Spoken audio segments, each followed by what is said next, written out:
Hello everyone. आज हम पढ़ने जा रहे हैं गुरुत्वाकर्षण का पार्ट थर्ड। और आज हम पढ़ेंगे लेट्स सी। आज हम पढ़ेंगे गुरुत्व त्वरण जी के मान का परिकलन और पृथ्वी के गुरुत्व बल के प्रभाव में वस्तुओं की गति। इससे पहले वाले लेक्चर में हमने पढ़ा था गुरुत्व त्वरण के बारे में। और गुरुत्व त्वरण किसे कहते हैं ये हम डिस्कस कर चुके हैं। आज के लेक्चर में हम गुरुत्व त्वरण की वैल्यू कैलकुलेट करेंगे। ठीक है। तो चलिए, हमने जाना था कि गुरुत्व त्वरण का जो फॉर्मूला होता है उससे कहते वो होता है small G equal to capital G capital M upon R square. जहां पर जो कैपिटल जी है उसे कहते हैं सार्वत्रिक गुरुत्व नियतांक, जिसका मान 6.7 into 10 to the power -11 newton metre square पर केजी स्क्वायर होता है। वही पृथ्वी का द्रव्यमान कैपिटल एम, इसकी वैल्यू होती है 6 × 10 टू द पावर 24 किलोग्राम। और यहाँ पर जो आर है वो पृथ्वी की त्रिज्या है, और पृथ्वी की त्रिज्या होती है 6.4 into 10 to the power 6 metre. अगर हम ये सारी वैल्यू यहाँ पर रखते हैं इस फॉर्मूले में, तो हमारे पास स्मॉल जी की वैल्यू आ जाएगी। राइट। तो यहाँ पर हम इस तरह से इसको सारी वैल्यू रख देंगे, और इसको जब हम कैलकुलेट करेंगे तो हमारे पास स्मॉल जी की वैल्यू आ जाती है 9.8 मीटर पर सेकेंड स्क्वायर। ठीक है। तो जो ये वैल्यू है वो हमारे पास गुरुत्व त्वरण की वैल्यू होती है। जब हम न्यूमेरिकल सॉल्व करते हैं और वहां पे हमें स्मॉल जी की वैल्यू चाहिए होती है, तो हम हर जगह पे स्मॉल जी की यही वाली वैल्यू रखते हैं। ठीक है। इसको कभी कभी हम 10 के इक्वल भी रख देते हैं ताकि हमारी कैलकुलेशन इजी हो जाए, क्योंकि 9.8 राउंड ऑफ होता है का राउंड ऑफ जो है वो 10 होता है। तो हमारे जो कैलकुलेशन है उसमें कोई ज्यादा फर्क नहीं पड़ता है। ठीक है। लेकिन इसकी रियल वैल्यू 9.8 होती है। चलिए, अब हम बात करते हैं कि पृथ्वी के गुरुत्व बल के प्रभाव में वस्तुओं की गति किस प्रकार से होती है। यानी कि हमारे पास जब एक एक हमारे पास वस्तु है, और जब हम उसको गिराते हैं इस तरह से मुक्त अवस्था में, तो गुरुत्व बल उस पर लगेगा। हम जानते हैं कि उस पर गुरुत्व बल लगेगा, यानी गुरुत्व बल जो पृथ्वी का गुरुत्व बल होगा, उसके प्रभाव में उसकी गति किस प्रकार से होती है वो हम जानने वाले हैं। ठीक है। तो इसके लिए एक्टिविटी परफॉर्म करेंगे हम, और एक्टिविटी में क्या करना है कि एक हमें कागज की शीट लेनी है, और एक हम पत्थर लेंगे। एक कागज की शीट है और एक हमारे पास पत्थर है। दोनों को किसी इमारत की पहली मंजिल से एक साथ गिराएंगे। यानी कि आप ऐसे कह सकते हैं कि थोड़ा कुछ हाइट से जो है, एक हाइट से हम उन दोनों को एक साथ गिराएंगे। ठीक है। सेम टाइम पर हम दोनों को साथ गिराएंगे एक ऊंचाई से। तो आपको ये बताना है कि क्या वो दोनों धरती पर एक साथ पहुंचते हैं। आप इसको खुद एक्सपेरिमेंट कर भी सकते हैं। आपको सिर्फ एक कागज की शीट लेनी है और एक हाथ में पत्थर लेना है, और दोनों को एक साथ एक ऊंचाई से गिराना है। तो आप क्या देखेंगे, क्या वो दोनों एक साथ धरती पर पहुंचेंगे या नहीं पहुंचेंगे। तो हमें ये देखने को मिलता है कि जो कागज होता है वो धरती पर पत्थर की अपेक्षा कुछ देरी से पहुंचता है। यानी कि जो पत्थर होगा वो जल्दी पहुंच जाएगा, और जो कागज होगा वो देर से पहुंचेगा। क्या आप बता सकते हैं ऐसा क्यों हुआ है। ऐसा इसलिए हुआ है क्योंकि वायु, वहां पे वायु प्रेजेंट है, एयर प्रेजेंट है। उस वायु के प्रतिरोध के कारण ऐसा होता है। वायु का जो प्रतिरोध होता है वो पेपर पर ज्यादा लगता है, कागज पर ज्यादा लगता है, जिसकी वजह से वो कागज लेट पहुंचता है। गिरती हुई गतिशील वस्तुओं पर घर्षण के कारण वायु प्रतिरोध लगाती है, और कागज पर लगने वाला ये प्रतिरोध जो वायु का है, पत्थर पर लगने वाले प्रतिरोध से अधिक होता है। और इस कारण से वो जो कागज है वो लेट पहुंचता है, क्योंकि उस पर घर्षण बल लग रहा होता है। हम घर्षण बल पढ़ चुके हैं।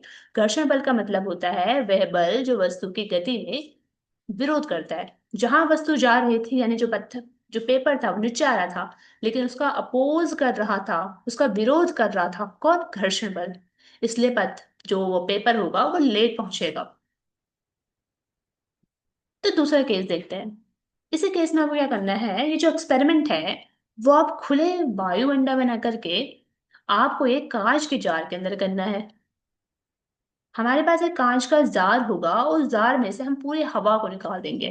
ठीक है, क्योंकि हमने देखा अभी जो हम एक्सपेरिमेंट कर रहे थे उसमें हवा की वजह से, हमने बोला कि हवा की वजह से, हवा के घर्षण बल की वजह से वो जो हमारे पास पेपर था वो लेट आ रहा है। ठीक है, और जो पत्थर है वो जल्दी जा रहा था। तो हम क्या कर देंगे, इस हवा को भी हटा देंगे। एक कांच का जार लेंगे और ऐसा करेंगे कि उस हवा को निकाल देंगे। अब हम ये एक्सपेरिमेंट दोबारा से परफॉर्म करेंगे। कागज लेंगे और पत्थर दोबारा से एक साथ लेंगे, और हम देखते हैं जैसे हमने कागज और पत्थर को एक साथ एक स्पीड से डालेंगे, ऐसा करने पर हम ये देखते हैं एक्सपेरिमेंट में कि कागज और पत्थर एक ही दर से नीचे गिरेंगे।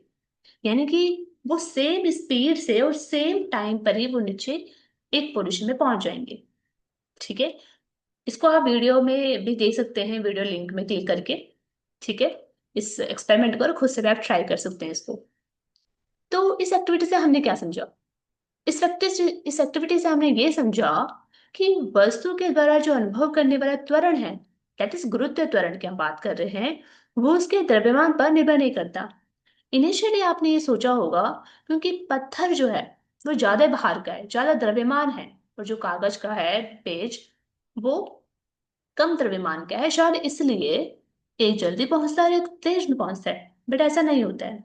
जो गुरुत्व त्वरण होता है, हम ये पहले भी फॉर्मूले में डिस्कस कर चुके हैं। Formula, what is formula? Formula बताता है कि small G is equals to capital G M upon R square होता है। क्या इस फॉर्मूले में कहीं भी वस्तु का द्रव्यमान हमें गिवन है?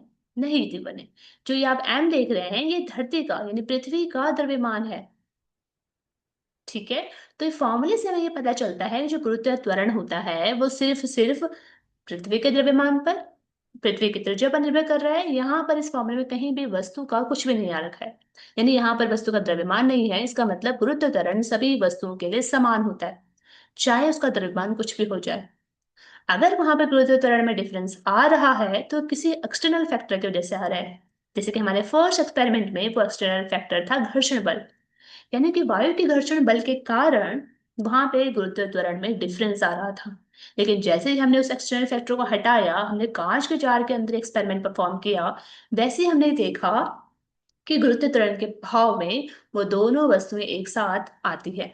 ठीक है, तो आपको ध्यान रखना है कि जो त्वरण होता है, गुरुत्व त्वरण, उस उसके द्रव्यमान पर निर्भर नहीं करता है, क्योंकि पृथ्वी के निकट जी का मान क्या रहता है? स्थिर रहता है। अतः एक समान त्वरित गति के सभी समीकरण त्वरण ए के स्थान पर जी रखने पर भी मान्य रहेंगे।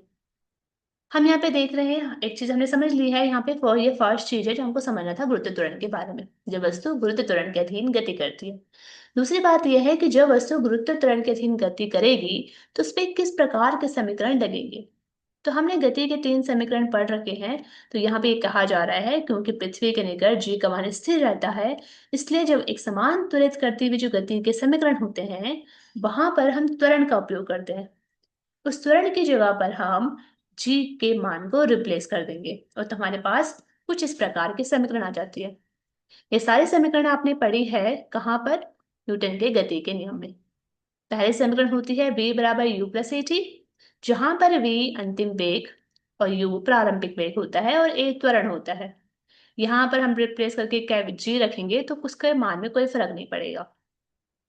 s बराबर होता है U T plus half A T square, यहाँ पर s वस्तु के द्वारा तय की गई दूरी होती है।